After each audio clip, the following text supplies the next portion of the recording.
Hari igihe wumva ibintu byose bitagenda, kandi uri inyangamugayo, urasenga, urakora cyane, ariko ukabona byose biraguhindukirana. None se ni wowe wabaye ikibazo? Bibiliya iragira iti ntimukibeshye, kuko Imana ntikinishwa.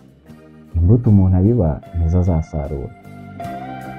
Ariko se hari igihe umuntu abiba neza, agasenga, agakora ibikwiriye, ariko ntihagire icyo asarura.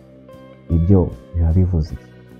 Ushobora kuba uri mu bantu bihishurira Imana, ariko ukaba waragiye wiyanduza mu buryo bwawe utabona. Siko buri gihe bidutera gutakaza imigisha biba ibintu bigaragara. Rimwe na rimwe ni imyitwarire, ni ibyemezo dufata buri munsi, ni imyemerere ituzuye, cyangwa ni umutima wacu wuzuye ibintu Imana itashobora guturamo. Uyu munsi tugiye kurebera hamwe ibimenyetso birindwi bikwereka ko uri guhagarika imigisha y'Imana wowe ubwawe. Ibi si ukugutera ubwoba, ahubwo ni ugukangura umutima wawe. Ikimenyetso cya mbere, ufite umutima w'uburakari buhoraho. Nubwo uburakari ari amarangamutima asanzwe, iyo bwimakaje bwangiza ibyo Imana yashakaga kuguha. Uburakari buhagarika amahoro ndetse n'imigisha. Icya kabiri, uri mu buzima bw'uburyarya n'ibikorwa bitajyanye n'ijambo ry'Imana. Gusenga ko kurasenga, ariko ibikorwa byawe ntibihura n'uko usenga.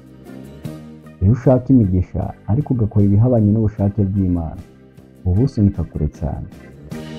Icya gatatu, ufata abantu nabi, by'umwihariko abatagira kivurira. Imana ikunda imbabazi. Niba uri umuntu wirengagiza abakene, abana, abarwayi ndetse n'imfubyi, ntugire ngo izaguha imigisha itarimo impuhwe. Icya kane, uhora mu gukemanga Imana. Iyo wumva ko Imana igukerereza, itakumva, itari kumwe nawe, uba uri mu nzira yo kwiyambura icyizere, kandi nicyo gituma imigisha iguta kure. Icya gatanu, uri mu buzima bw'ubushurashuzi. Imana igira imbabazi, ariko igira ibyo yanga. Kwigira mwiza mu byaha ni ugutwika amarembo y'umugisha wawe. Icya gatandatu, uhora ugereranya ubuzima bwawe ndetse n'ubw'abandi.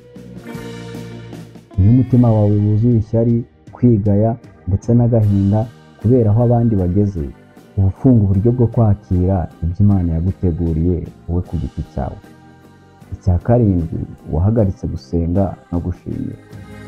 Iyo usenga gusa mu bibazo ariko ntushimire, umutima wawe ntabwo ugira umubano n'Imana. Umugisha uhinduka nk'umwuka maze ukaguhunga. Waba wibonyeho bimwe muri ibi bimenyetso, si uguheranwa n'ipfunwe cyangwa ubwoba. Ni uburyo bwo gufungura amaso, ugasaba imbabazi no gutangira ubuzima bushya. Imigisha y'Imana ntihabwa abaziranenge, ihabwa abemera guhinduka.